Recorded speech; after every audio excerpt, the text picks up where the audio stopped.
साथियों, आज सबसे पहले संविधान निर्माता और आज़ाद भारत के प्रथम कानून एवं न्याय मंत्री भारत रत्न बाबा साहब डॉक्टर भीमराव अम्बेडकर जी को उनकी जन्म जयंती पर सादर नमन करते हुए उनके जीवन संघर्ष के बारे में चर्चा करेंगे।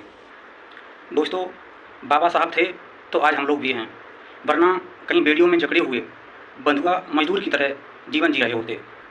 साथियों, बाबा साहब के समय पर समाज में व्याप्त कुरीतियाँ अपने चरम पर थीं। बाबा साहब को भी उन कुरीतियों से जूझना पड़ा था।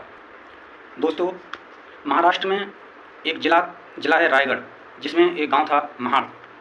महाड़ गांव में एक तालाब था जिसमें सिर्फ सवर्ण लोग ही पानी पी सकते थे। पिछड़ों को, दलितों को पानी पीने का और नहाने का अधिकार नहीं था।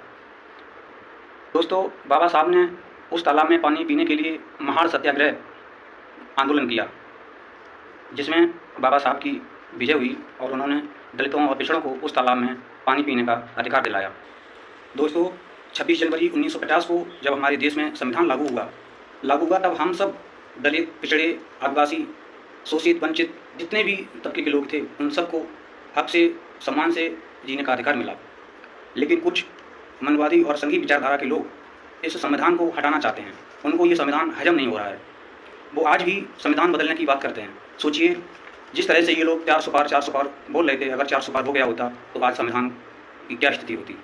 दोस्तों, संविधान बहुजनों की आधारशिला है और ये संघी लोग, मनवादी विचारधारा के लोग षड्यंत्र के तहत हमारे संविधान को, उसकी धाराएं, उसके अनुच्छेद बदलकर उसको खोखला करते चले जा रहे हैं।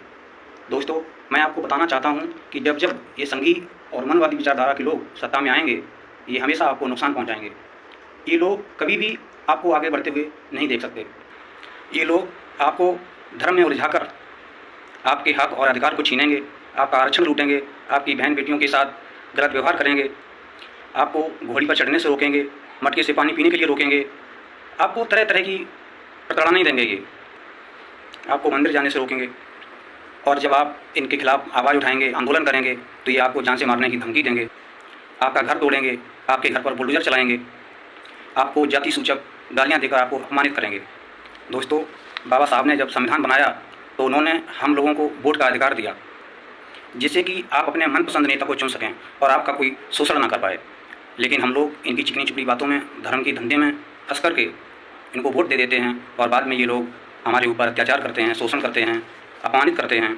साथियों, बाबा साहब ने कहा था कि जिन लोगों ने आपको 5000 साल तक सताया है, परेशान किया है, शोषण किया है आपका, ये संविधान के बदौलत आप इन पर 50 साल तक अपना हक और अधिकार जमा सकते हैं, आप इज्जत और शान से जी सकते हैं। लेकिन अफसोस की बात है कि लोग बाबा साहब की संविधान को पढ़ते नहीं हैं, उनकी बातों को समझते नहीं हैं और इनकी चिकनी चुपड़ी बातों में आकर के अपने हक और अधिकार गंवा बैठते हैं। यहाँ तक कि अपने आने वाली पीढ़ियों के हाथ ही कटवा देते हैं। जहाँ कहीं भी आप लोग आंदोलन करते हैं, एक नारा बहुत प्रचलित है, वो आप बार बार देते हैं कि बाबा साहब का सपना हम सब मिलकर पूरा करेंगे।